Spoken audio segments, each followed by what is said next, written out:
Jesus is not a vending machine. You can't just go to Jesus, put in a little bit of faith, and get what you want back. Yet many people can treat him this way. It kind of seems to work in the gospel, so you almost can't blame them. Because every time Jesus encounters someone with faith, he performs a miracle. 4 friends bring a paralyzed man through the roof. He sees their faith and cures the man. He repeatedly tells people to have faith. He rebukes his apostles when they don't, like when they were caught in the storm on a boat.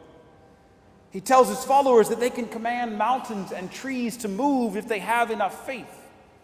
Here we see Jairus ask Jesus for help, believing he could do something, so Jesus obliges and follows along. Most interesting of all, this woman who only has to touch Jesus with faith to be healed. But Jesus' reaction to this event points us to something more than a mere exchange of faith for a miracle. Who touched me? As the apostles point out, he's being jostled by a crowd. Lots of people are touching him. Of course, Jesus means more than a physical touch. Who touched me with faith?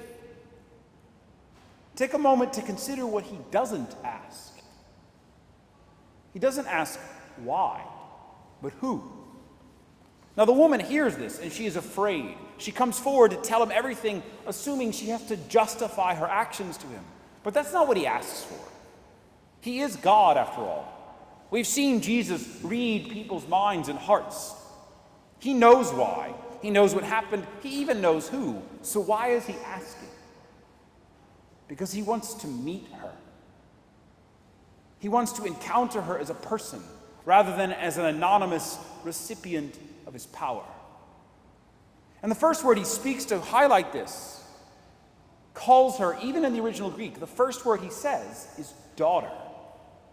He's glad that she's healed. He's happy that she has faith. He's always happy to find faith, disappointed when people lack it. But what he wants at this moment is to express relationship.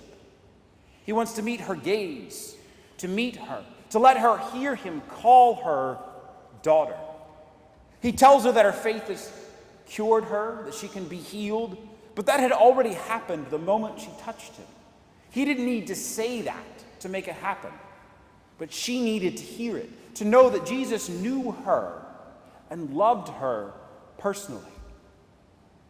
This woman faced a serious isolation. Blood is an important symbol in God's covenants. It represents life. And as the first reading tells us, God did not make death. Death came from the devil's envy, from our sin. Whenever human blood is shed, it is a sign of death, of corruption.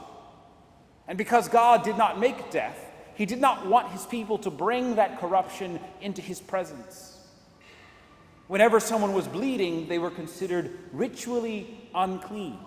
They couldn't go to the temple. And anyone they touched would be considered unclean. This was part of God's long-term plan to teach his people and the world that he does not desire death. But in this particular case, it meant this woman could never go to the temple to worship God. That anyone she touched would be inconvenienced by having to be purified before they could go to the temple.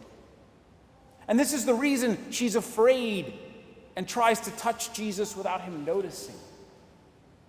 Ritual impurity is an important symbolic way that God teaches his people about corruption and death. But this does not mean that God is afraid of corruption and death, or that it hurts him. Indeed, in the Gospels, whenever Jesus comes into contact with decay or death or ritual impurity, it's not the death or corruption that spreads, it's his power. Again and again, Jesus demonstrates this absolute power over death, the ability to cleanse lepers, to cure the sick. And he shows us that our faith allows us to benefit from this power. But the power is not detached from Jesus as a person. The whole point of Jesus' ministry, of his healing, of the miracles, the whole point of faith is to bring people into relationship with God. Had this woman been healed and gone away without this encounter, the experience of making eye contact, of being called daughter, her healing would have been wasted. And his preference for the personal continues through the next miracle. Jesus could have simply healed Jairus' daughter from a distance at a word, as he's done in other places. But this time, he takes her hand, he speaks to her directly. Little girl, I say to you. And as soon as she is alive again, he wants her to be fed and taken care of. This moment isn't just to show that faith overcomes death, but that faith brings us into personal contact with Jesus. Jesus is not a vending machine, and neither is the church that is his body. We cannot treat our faith like a currency, a coin to put in and get what we want. Oh, I go to Mass, I volunteer, I give. God, you have to give me back what I asked for.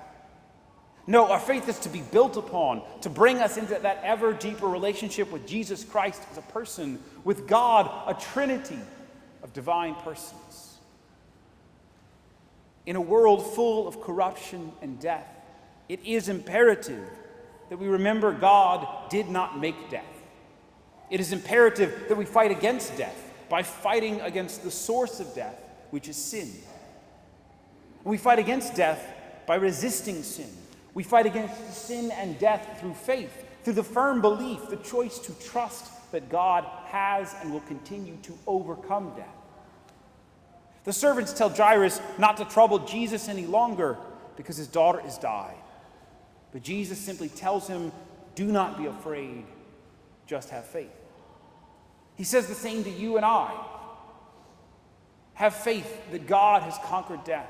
Live that faith by turning from sin in confession. Touch Jesus with faith in the Eucharist. Draw on that faith to seek God's miracles and power in your life. Only do not reduce the faith to a checklist, to a passive observance, or to a secret desire to manipulate God and his plans. Live that faith above all by treating Jesus as a father, a brother, a friend, and as a person, not a vending machine.